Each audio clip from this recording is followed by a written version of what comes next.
me an email, tinaresp@hotmail.com. And in terms of if you were away yesterday, we covered up to kind of in the middle of applications. So, we did sort of about half of that. So we're going to finish the applications today. And then in here, there's some practice. So this, quiz 1, quiz 2, and a practice exam, and then quiz 3 and another practice exam. So this practice exam is before probability, and this is one on probability. A lot of students find probability a lot harder in this course because most people in this course have not taken any probability in university, right? It's not very common to take 1228, and most people just take calc. So, you might need more practice on your probability. So if you do, it's there. So today we'll be finishing applications, doing J, and then probability. Okay. And they did tell you that because they didn't finish quite everything in probability, that your type 1 and 2 errors and sensitivity specificity is out. It's not going to be covered on the midterm, so it'll be on your final. So just omit any questions that involve that. Of course, you could write them down and practice them for the final if you'd like, okay? So formulas are in the front. They start on page 3 and go to page 14. And you can also print them from your account. So we left off yesterday. It looks like nobody posted any questions. So we left off, we did do some drawing questions, and that took us to page 80. So we're going to start with, unfortunately, IB questions, which I know are the worst, but at least hopefully you're not too tired yet since we're just starting. Hopefully that will be a good thing. So turn to page 81. Page 81.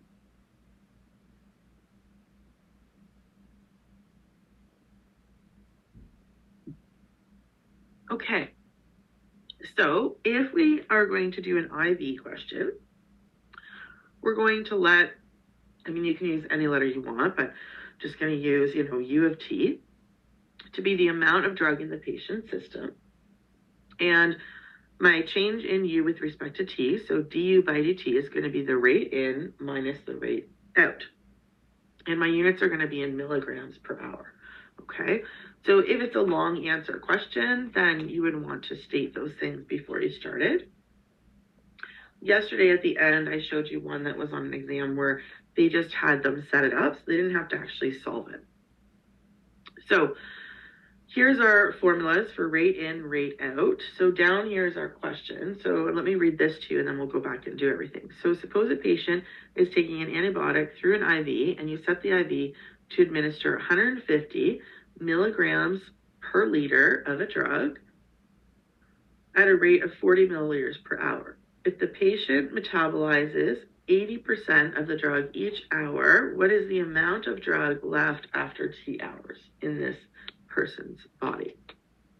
Okay, so if we want to look at the rate in, the rate that this drug, antibiotic, or whatever is added, then we're looking at the concentration times the flow. So that's step 1, find your rate in. So the concentration was 150 milligrams per liter times by a rate in of 40 milliliters per hour. Now, because we have liters and milliliters, we can't leave different units. So we're going to leave this milligrams per liter, and then we're going to go to convert milliliters to liters. We're going to go back 3 decimals. So 1, 2 is 0.4, and 3 is 0.04. And now the liters can cancel on the top and bottom. And our answer is 150 times 0.04, which if you're not good with decimals, then you can say that's 4 over 100. And then you could cancel a 0. And then 15 times 4 is 60, and 60 divided by 10 would be 6. So this would be 6 milligrams per hour.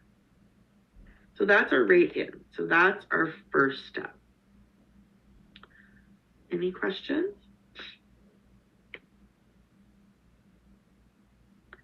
Okay, so for rate out, right here, the combination of the rate metabolized and the rate excreted.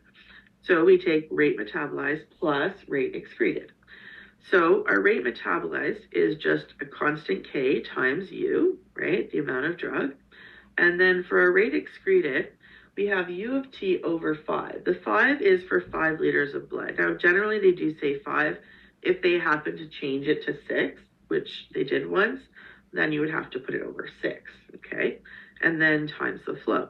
And this K, this constant, is given to you as ln of 1 over 1 minus P.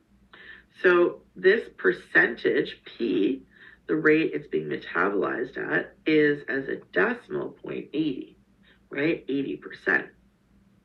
So let's find number 2, let's find this K value.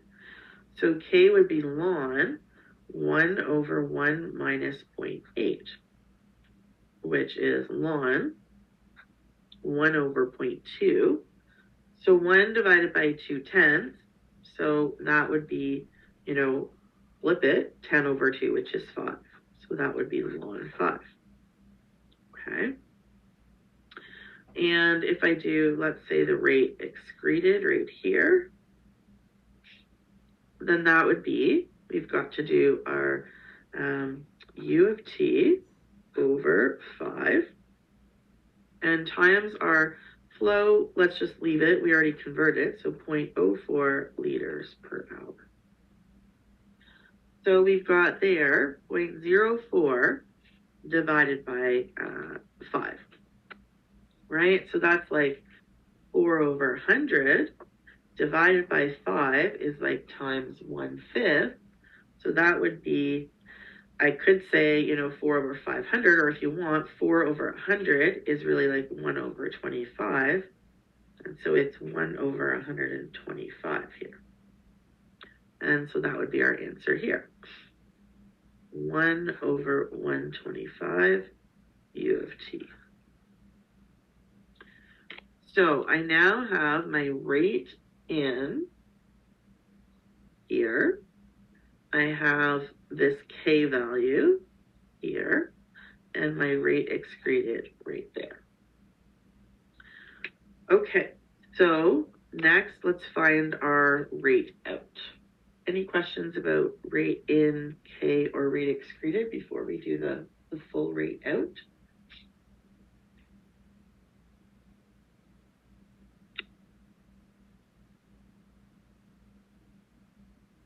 Okay, so let's do it right here.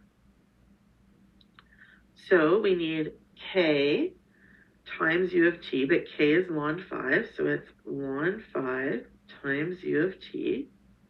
And then we have plus rate excreted, which I already did here. So plus 1 over 125 U of T. Now, in order to solve that, it's probably easier if we just, factor out the numbers out in front of the U of T. So what I would do here is just say, what are all the constants, and then put the U of T beside it.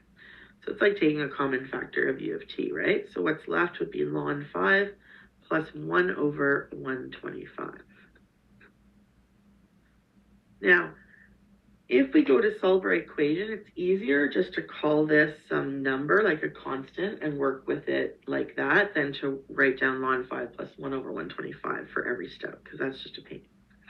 So our last step finally is our equation, which remember was du by dt is rate in minus rate out.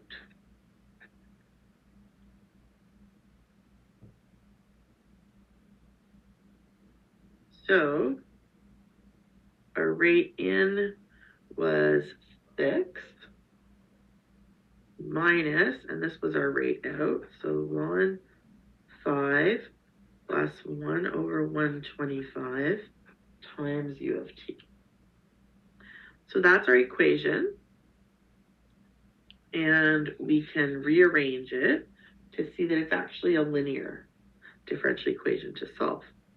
So we'll leave the 6, but we'll shift this term over here and it'll become plus. So it'll look like du by dt plus ln 5 plus 1 over 125 U of T equals 6. And that would be linear. So this would be P of t, and this would be Q of t. So if they only ask you to set up but do not solve, then we would be done at this point, okay? And if they want you to solve it, well, then it's kind of a drag with these numbers. So what you might want to do is, instead of, saying P of t is this great big mess here, we usually would just say, let's just let P of t be some number A, because this is just a constant. Work through with the A everywhere, and then the very last step, sub your A back in as what it is, which is your, ln 5 plus 1 over 125. Okay, so now we're going to solve it. So I'm just going to write it down again at the top of the next page, just so that you have it there, okay? Okay, so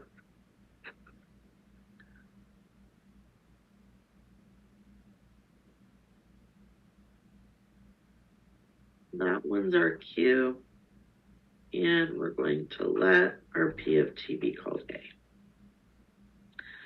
Okay, well, we did do quite a lot of linear equations yesterday, solving linear differential equations. So go ahead, I want you to find your integrating factor here. What would be your integrating factor?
Okay, so I'm hoping you wrote that your integrating factor is e to the integral of P of t, which is e to the integral of A dt. So if it's A is just a number with respect to t, well, if it was a 2, the integral of 2 dt would be 2t, right? So this is just e to the at. So that's what we get there.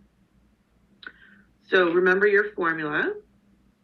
If it's a linear equation, it's v of t u of t equals integral v of t q of t dt. So we can put that in. So we've got e to the at u of t equals integral e to the at. And what's q of t? Well, q of t is just the number 6. So if you want to put it there, you can, but you could also just stick it out in front, right? Because it's just a constant. Okay. And don't forget that at the start, there's no drug in our system, right? So at the start, the initial condition is just 0, 0. Okay, I want you to integrate this and find your C value using your initial condition. Okay, integrate and find C here.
Okay, so here we have our e to the at, u of t, and equals 6.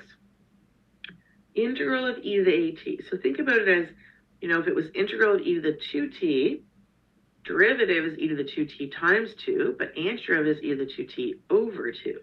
So for this, it's e to the at over a. So if you get confused with the number a, just think of it as an example for, number 2 or something. Okay? So if I substitute this in now, what am I going to get?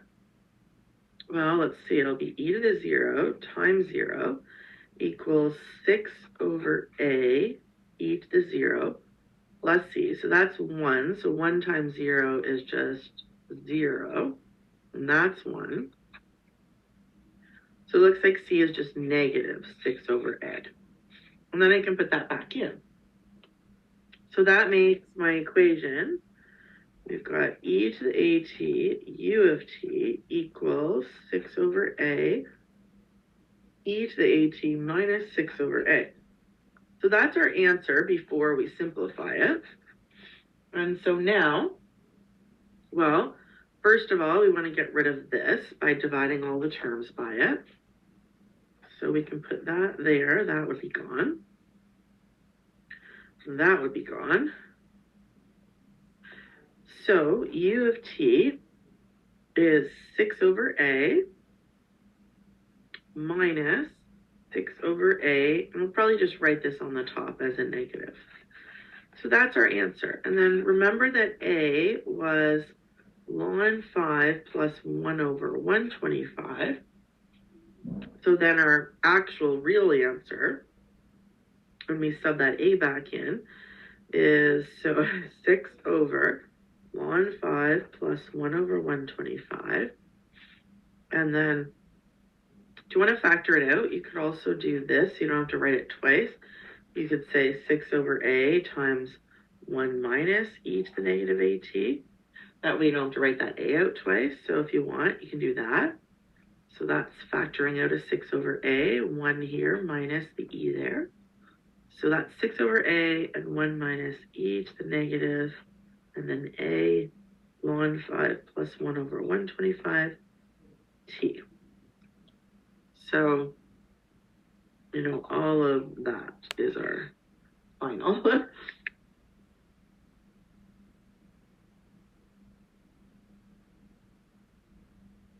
So I think that's probably the hardest one for most people.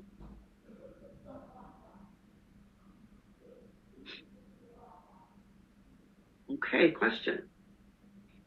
A lot of steps to remember, hey? So now, you might get lucky and they don't give it to you, or you also might get lucky and they give it to you, you don't have to solve it, right? So, but it's just hard to say. We just never know what they're going to do in the long answers, right?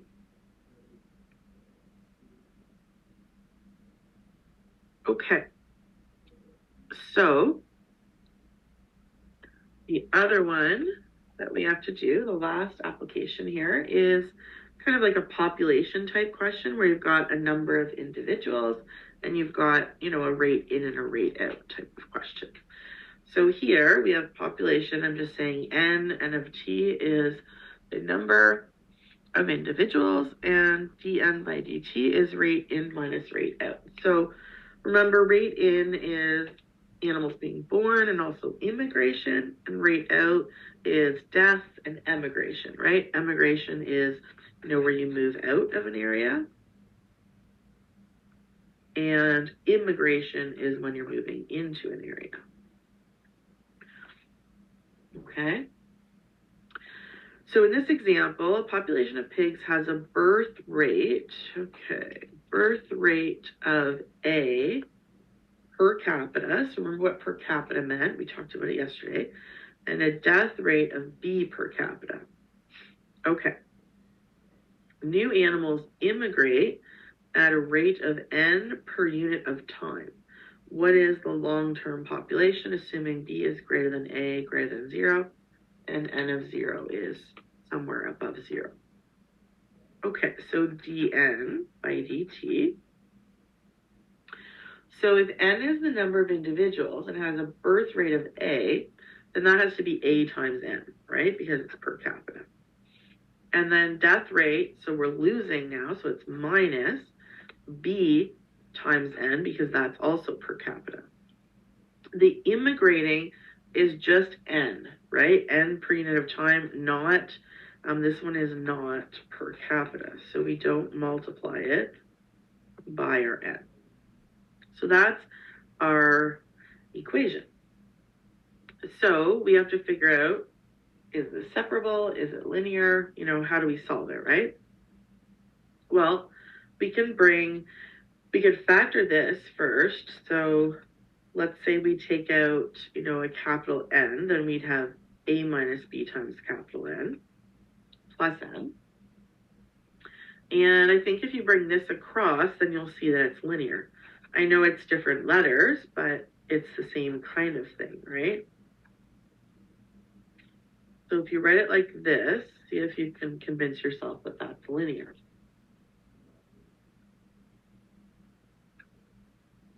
So we have, you know, our dn by dt, and then, you know, usually it's a dy by dx maybe, and then that's a y, right? But this time it's n.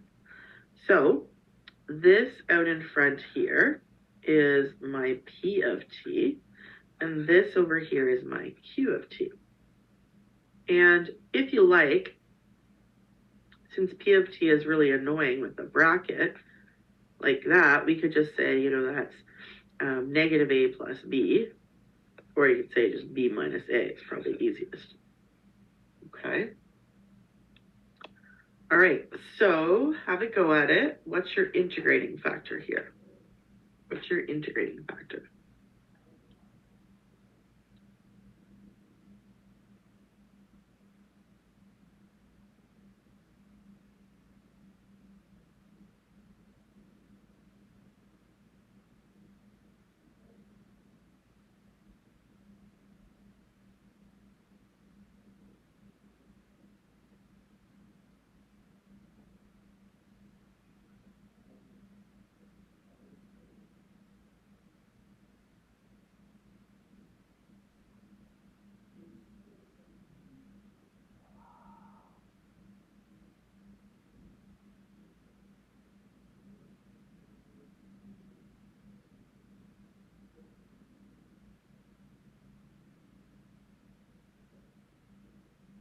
Okay, so integrating factor, e to the integral of p of t dt, which is e to the integral of, it's kind of weird, right? b minus a dt.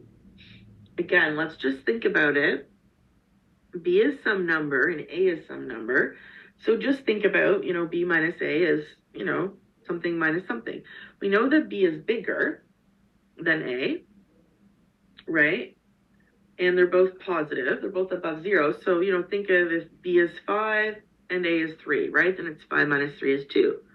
And it would be the integral of 2 dt, right? Well, the integral of 2 dt would just be 2t. So here, it's just going to be e to the b minus a t. Okay. All right. Any questions?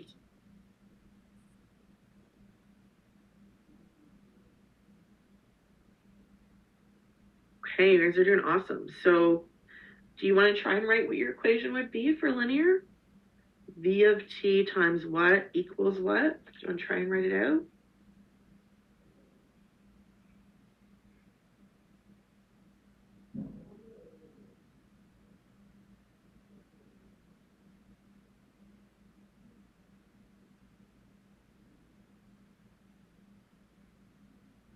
We would have v of t, n of t, equals integral v of t, q of t dt.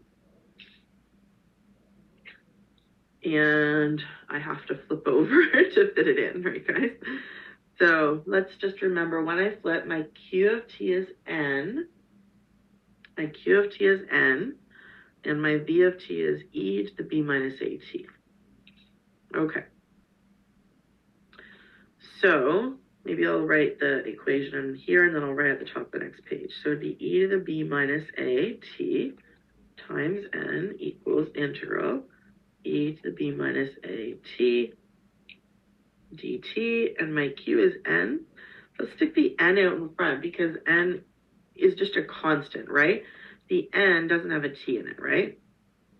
So it's kind of like, remember in that last one we had the number 6 and I said, let's just throw it out in front? Same thing there. Okay, so I'm just going to write this at the top of the next page.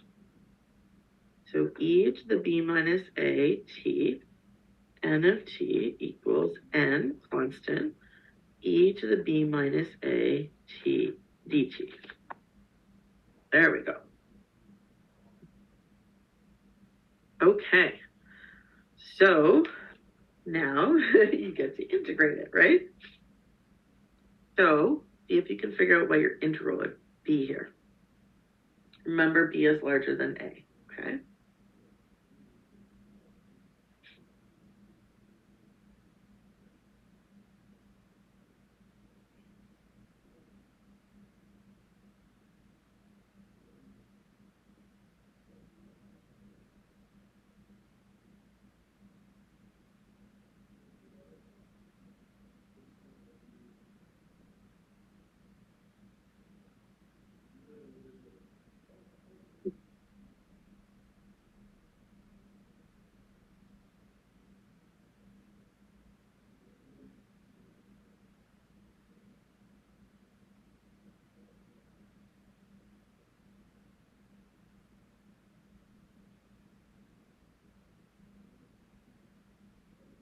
Okay, so this is e to the b minus a t, n of t.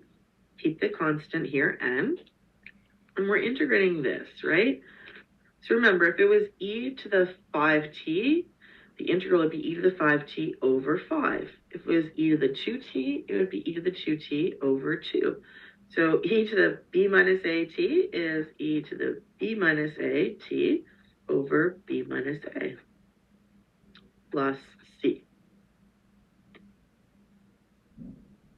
Okay, so let's get rid of this, e to the b minus at. So if we divide every term by e to the b minus at,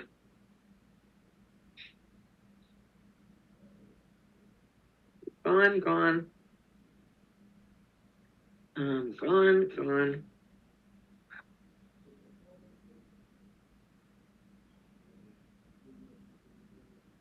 So this is my answer. And I was asked for the long term, right? So long term, what do you think you're going to do here, guys? What are we going to do with our t if we're looking at the long term? We talked about this yesterday.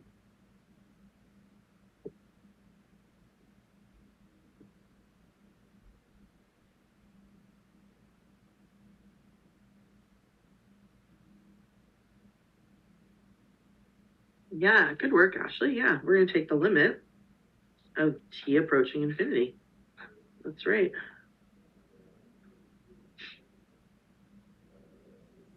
So I left this one down. You probably noticed usually I bring it up and write it negative, but I left it down because I'm going to do a limit. And so what I want you to think about here, for this term, I want you to think about that b is bigger than a, okay? So if b is bigger than a, you know, and if you get confused, just make up some numbers, right? Like b is 5, a is 1 or something, right? That'd be e to the 4t, okay? So what we do know is that if b is bigger, then we know this is positive. The exponent is positive, right? Because b is larger. A larger minus a smaller number has to be positive. So even just think of it as e to the 2t for a minute, right? It doesn't matter. It could be e to the 5t, whatever. But remember, if it's a positive number, then as you put infinity in there, right, you're going to get e to the 2 times infinity or e to the 5 times infinity. E to the some positive number times infinity is definitely infinity. And what do you know about e to the infinity? Well, e to the infinity is infinity because it's the same thing as, 2 times 2 times 2, right? 2.7 times 2.7 infinitely many times just gets bigger and bigger and bigger. Okay? So if this is getting larger and larger and larger, and this is infinity on the bottom, then what's c over infinity going to go to, guys? From what you know about limits from calc. What's any constant over infinity as you take the limit?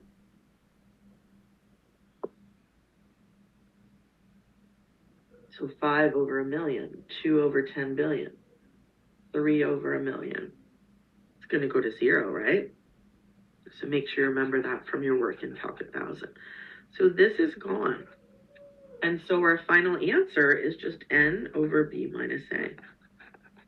Now, I would personally memorize this result and memorize the case of what we had, you know, with the per capita birth, per capita death, and, you know, what the question told us, just because sometimes on the exam, they'll just ask what's the long term. And so if you remember that, then it's just very quick, right? It happened on an exam fairly recently.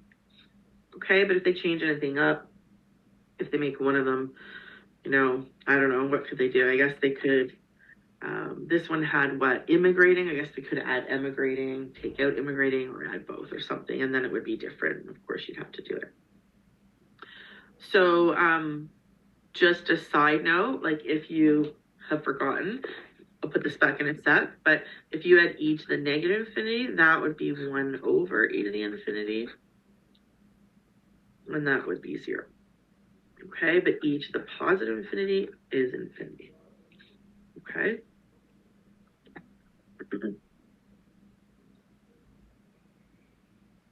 Okay, so we finished that section. So my question is, does anyone want me to go back and do another recursive the long way for you before we start another section? Does anyone want to see a long method, equilibrium, or the other method that we talked about? Just type yes into the Q&A if anyone wants me to do another one. If you think you're okay with it, we don't have to, but if you want to see it again, I can do another one. No, we're okay? Okay. Okay, so I have a lot of homework. I apologize, but, you know, I wanted you to have lots of practice. So in I start most of the problems. So this is on page 88, just because problems are just really hard for people, but make sure you do those because that's like got a population and an IV for you to just practice from, right? The quizzes are also good practice, right? Because you've got, you know, where we talked about increasing or decreasing by a factor. You've got, you know, where you can do the investment type question from yesterday with the recursive, you know, and you can be practicing, of course, short and long method and make sure you get the same answer, right? And then in here, you've got some differential equations to solve, okay? All right, so we're gonna move to J, which is pretty easy other than a question, you know, the logistic model, when they, you know, tend to give you no numbers, tends to be very tricky for students, but the rest of it, I think it's not too bad. So hopefully this will be easier for you than maybe probability. Okay, so it's on page 91 here, guys. Now in this section, I noticed in your notes that for the first time, they decided to change the hat notation that we usually use for equilibrium to a bar notation. So it's up to you. They use the hat for earlier in recursive and they switch it to a bar here. So yeah, I'm going to use the hat because I just like the hat and it just makes sense to me to keep it the same, but you can pick what you want. So we talked about autonomous differential equations, and like this section is going to be on the stability, so whether it's stable or unstable. So remember we talked yesterday, if it's autonomous, then the right side doesn't have any of the t, right? No independent variable. So remember this, on the right is only the dependent, right? No independent variable. So, and you know, we talked about equilibrium in terms of recurrence. So here, it's a little bit different. If we're talking about equilibrium solution, then, you know, y hat is our equilibrium, or I told you y bar. And what we're going to do is to determine the values of the equilibrium, we're going to set our equation, g of y hat equals 0, or g of y bar equals 0. And they're going to be the points where you cross the horizontal axis. Okay, it's not really x. I'll show you that in a sec. In terms of stability, if your equilibrium table has arrows pointing towards each other, so if we've got, arrows that are going towards each other like this, then it's going to be locally stable. I'll show you what this means in a sec. And if you have arrows pointing away from each other, then that C is going to be unstable. And if you have them pointing the same way like this, or the same way like this, those are both called semi-stable. They don't tend to really focus on it, but they always just kind of mention it. So I saw they mentioned it in your notes. Okay. Now, if you don't have numbers, and I'll show you what I mean by that in a minute, then it's a lot easier to look at the derivative than it is to just try and draw a chart and figure it out. So if you look at the derivative of g, then if the derivative is greater than 0, then it's locally stable. If the derivative is less than 0, it's locally stable. If the derivative is greater than 0, then it's unstable. And if it, is exactly 0, it doesn't really tell you anything, okay? So this is what I would do.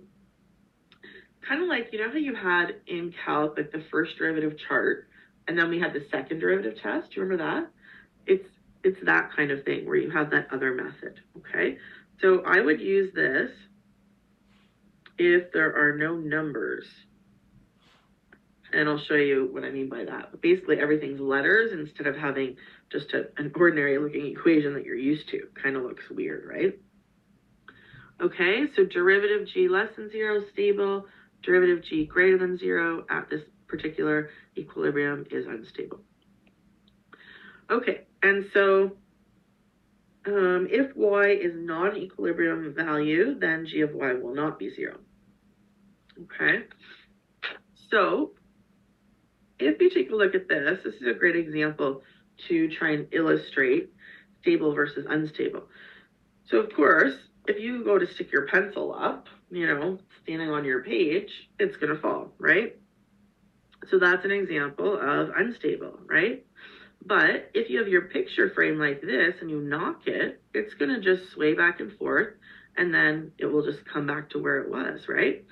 So an equilibrium is considered stable, okay, if the system returns to where it was after a small disturbance.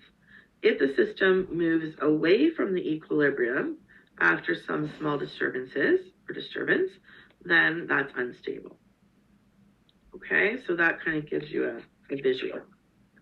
Now, here, if you have a graph, then you're looking at, so don't think of x and y, think of your derivative, so dn by dt and n, or, it could be dy by dt and y, for example, okay? That's sort of the most common that they use, but you know that they can switch the letters anytime they want, right?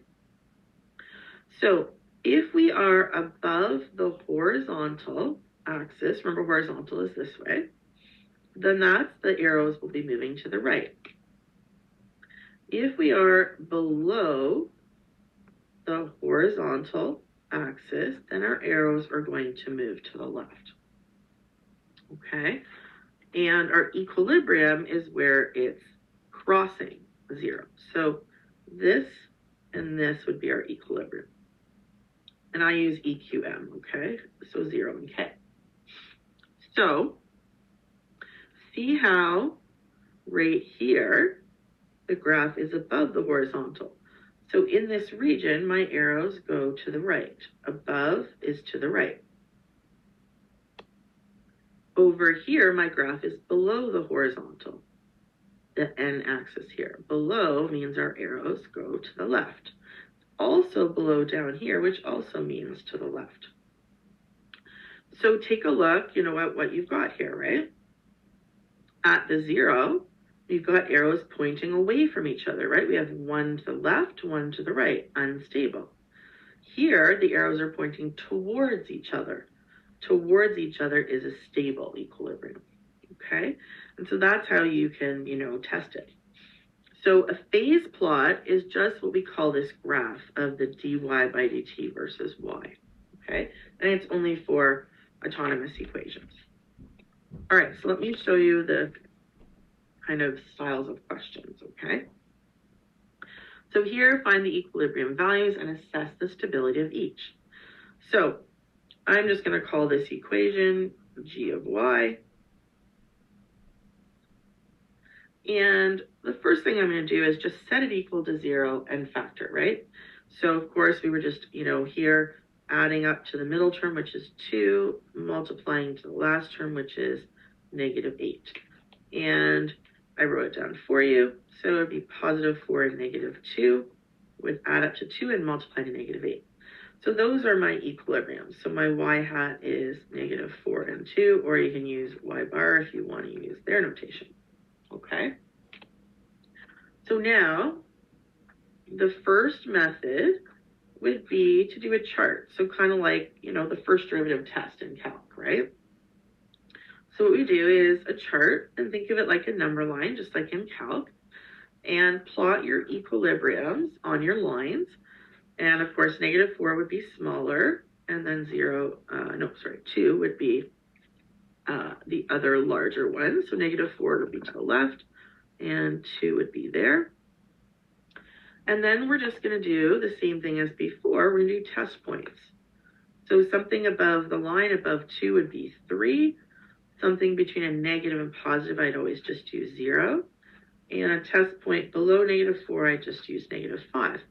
And we're going to test it in our equation. I would probably use the factored form. So if you took calc with me, I always think the factored form is usually easier for people, but it's your choice. You don't have to. You can certainly use the y² one as well.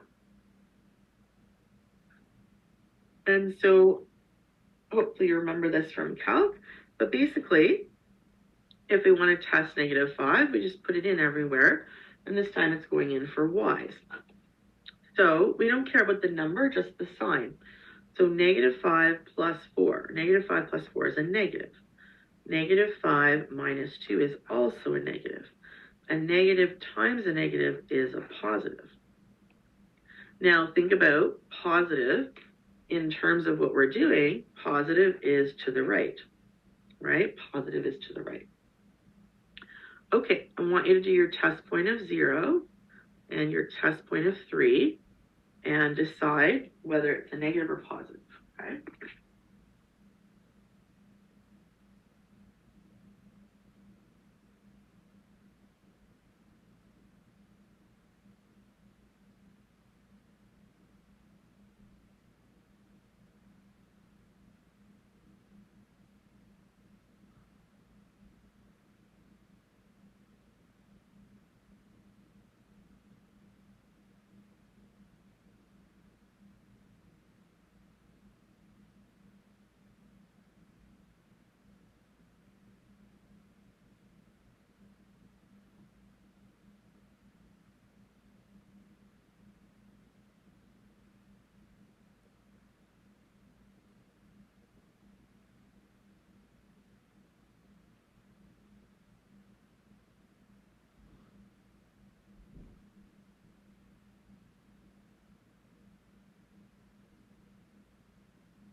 Okay, so 0 plus 4, that's positive. 0 minus 2 is negative.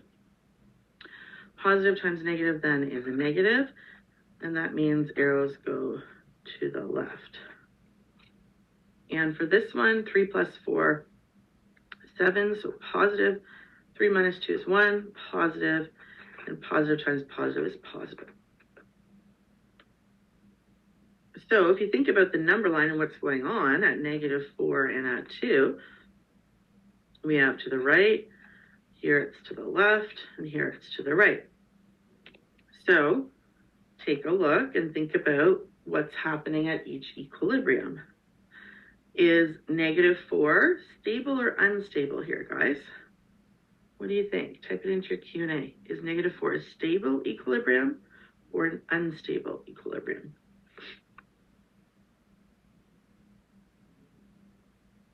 The arrows towards each other? Yeah, good work, Renee. Yeah, so this is stable.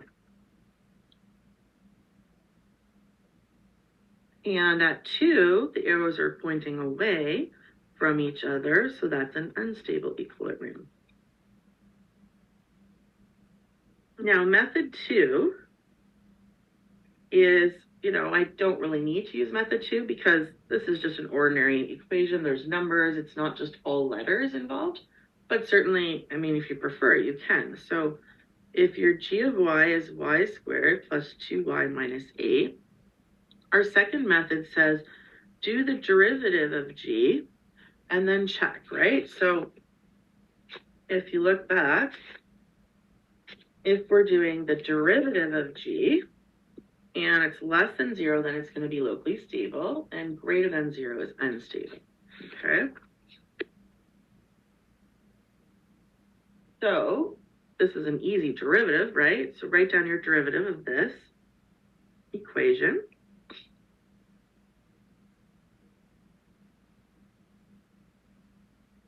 So 2y plus 2. So now we just check the derivative at each of our equilibrium values. So in other words, we just put -4 in here. So it'd be 2 times -4 plus 2. That's -8 plus 2, so -6.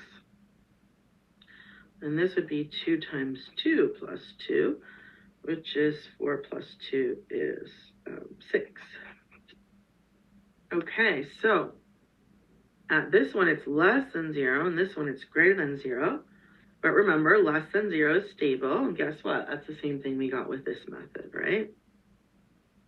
Greater than 0 is unstable, and that's also the same we got with the other method. So you always get the same answer or you messed up, right? Of course, they have to be the same, but yeah, that's basically what you're looking at. Okay, any questions about the first one here?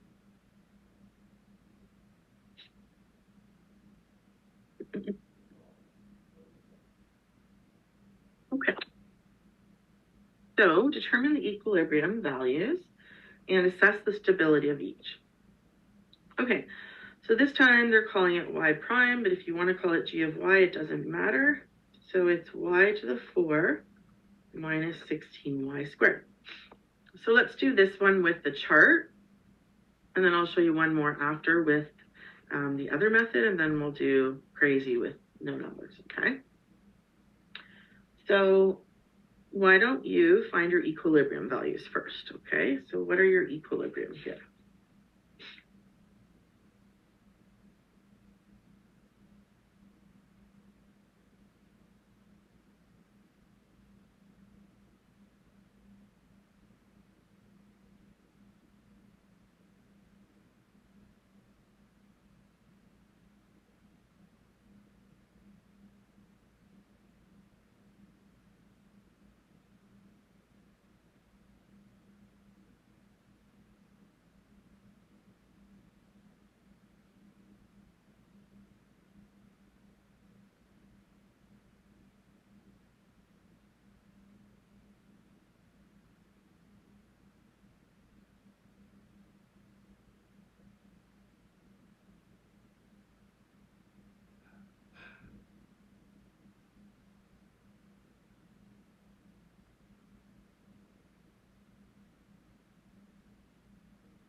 Okay, so if we factor this, I would just take out a y squared, and then I'd have y squared minus 16.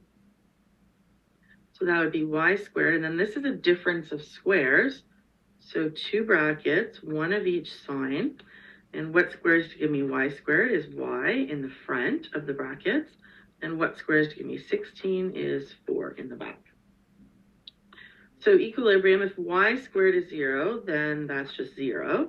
If y minus 4 is 0, then y hat is 4. And if y plus 4 is 0, then y hat is negative 4. So I have actually 3 equilibrium values.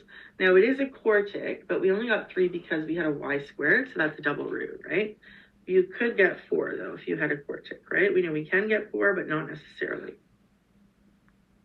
Okay, so we're going to do smallest is negative 4, middle is 0, largest is 4. So let's pick some test points in each region. So below negative 4, let's pick negative 5. Here, may as well pick negative 1 and then 1. Smaller is better, right? Less mistakes. And here we'll do 5. So again, you can test it in your original, y4 minus 16y squared, or you can test it in your factored form. It's entirely up to you. I'm always just going to use factored because most people do prefer it. So I'll do the first one with you here, and then I'll let you try it. So if I put 5 in here, 5 squared, positive. 5 minus 4, positive. 5 plus 4, positive. Positive times positive times positive is positive, and so my arrows are going to the right. Okay, go ahead and do your other regions here, your test points.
Okay, so if we put 1 squared is positive. 1 minus 4 is negative.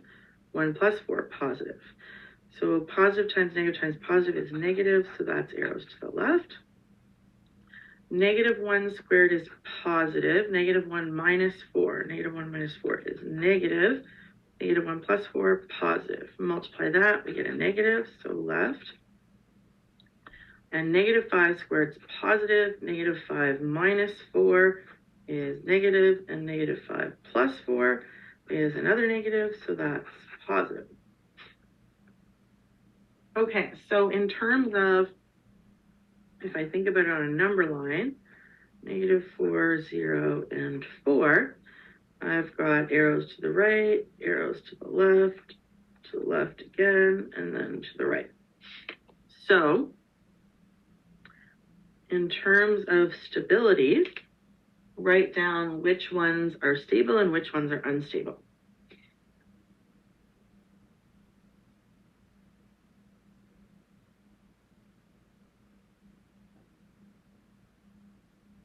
So away from each other. So 4 is unstable. Negative 4 is pointing towards each other. That's stable. Remember, if they both go left, they go left here and here, or right for both, then it's called semi-stable. So our equilibrium was negative 4, 0, and 4. so our graph, well, remember it's not really x and y, it's like dy by dt is the y-axis and y is the x-axis. So that's my dy by dt, that's my y. And let's just go 1, 2, 3, 4. That's 0, of course. 1, 2, 3, 4. So I know that we've got to cross the horizontal at those 3 equilibriums. And I mean, you can, basically think about in your chart, if this is positive over here, then it's got to be above the horizontal axis. And it was also positive over here, so that means below -4, it's got to be above. And then in here, it was negative and negative, so it has to be below. And maybe you remember what a quartic looks like from me doing it in Calc. It's kind of like that. Now, if you want to get some points, you certainly can. But I mean, I doubt you'll need to. But if you wanted g of 1, let's say, you could put 1 into this equation, right? So it would be 1 to the 4 minus 16 times 1 squared. So that's going to be -15. So for instance, we would know that that point is 1 and -15, right? So does this go down, further than this one? I mean, I don't know, right? It's literally just a quick sketch, okay? But if you do have a positive quartic, it's typically a right side up W. A negative quartic is typically an upside down W, right? And a positive cubic generally has this shape, and a negative cubic generally goes down like that, okay? Now the exception to the quartic would be if you just had y to the 4, then it looks more like the parabola y equals x squared, right? Okay, any questions?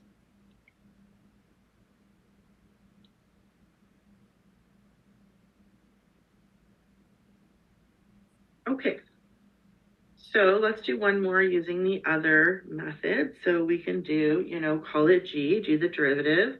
And if the derivative is less than 0, stable, greater than 0, unstable. And if it happens to be 0, then that method's not working, right? So g of y here is y prime.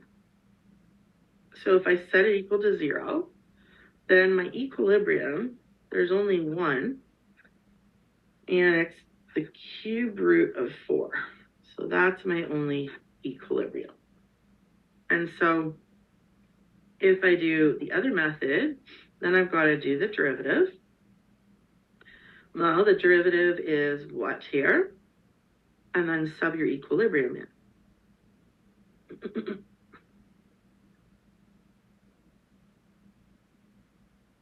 So my derivative of this is just literally 3y squared. So if I put that in, well, I really don't know what that is, do I? Not without a calculator, but I don't really care because something squared is always positive, and then times by +3 is always positive. So it's definitely positive, and therefore, remember that means unstable at this equilibrium, cube root of 4. Okay? So this is the method I'm going to use when we do the logistic growth model.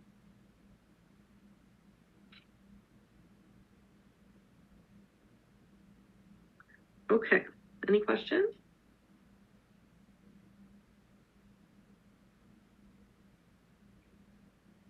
Okay, so for the logistic growth model, there's many variations. So, you can type it in and get all different examples.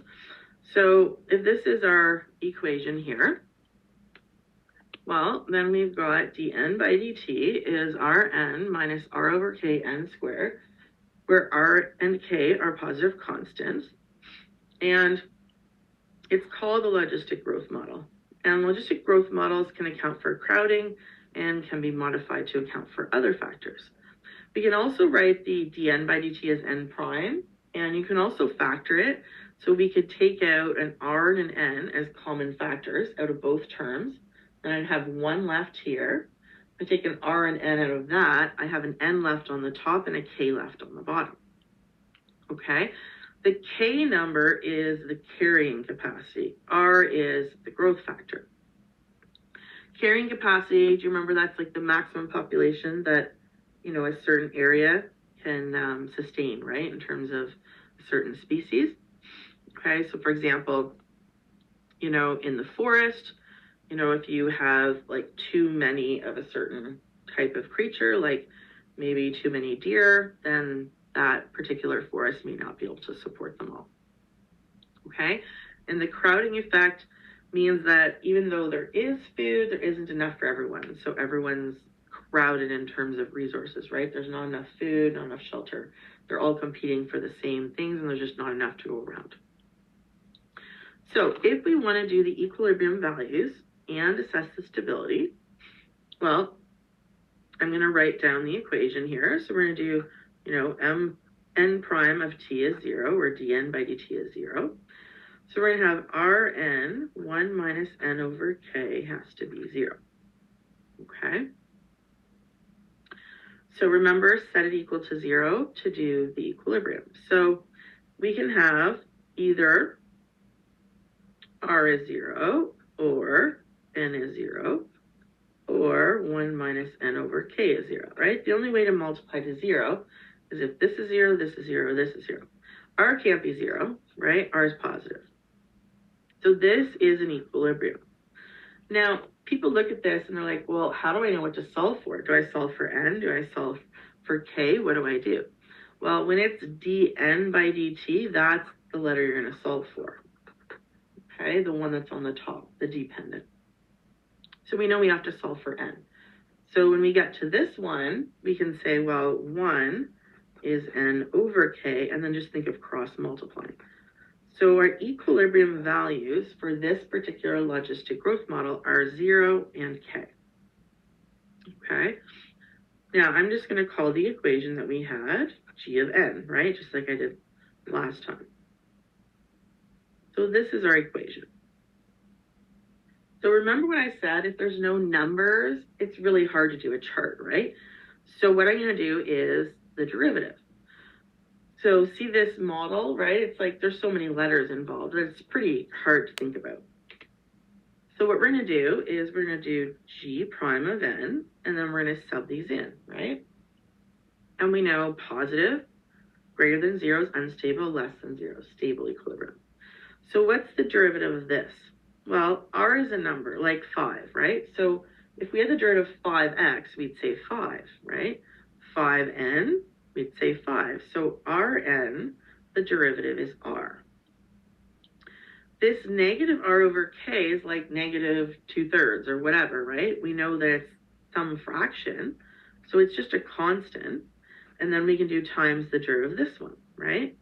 Well, the derivative of n squared is 2n. Okay, so that's our derivative. So let's see, I've got r minus 2r over kn here. And I've got to test both equilibrium, one at a time. So let's do 0.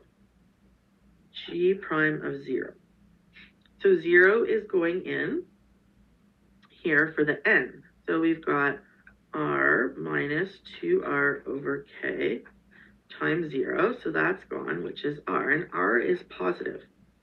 So that means unstable.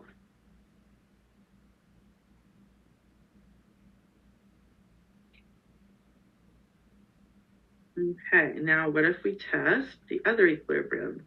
N hat is k.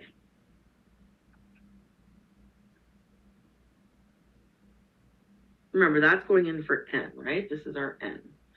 So here's the equation right here. So take a look at this. And if you put all the n's to be k, see what this gives you. Okay, if all the n's are k.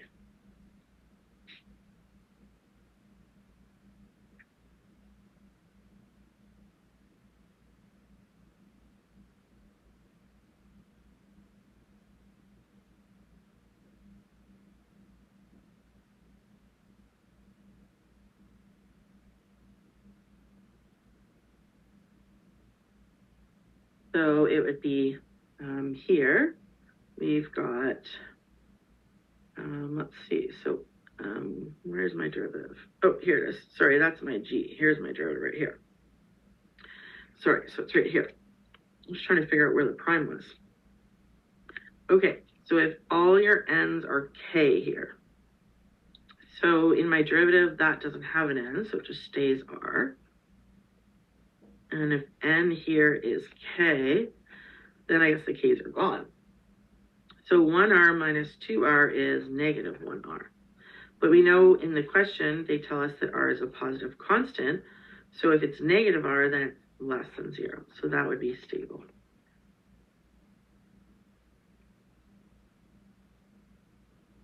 Okay.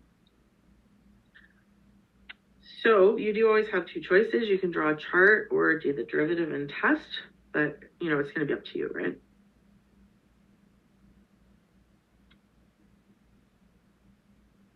Okay, any questions?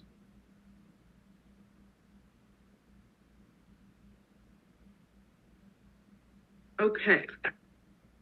What's your population doing if the n of t is between 0 and k? Okay, so we have our equation right here. And r is greater than 0. And n is between 0 and k. So we're looking at this, right? Between 0 and k. So it's above 0. So if r is positive and n is positive, then that's positive times a positive. So this is a positive quantity, r times n of t.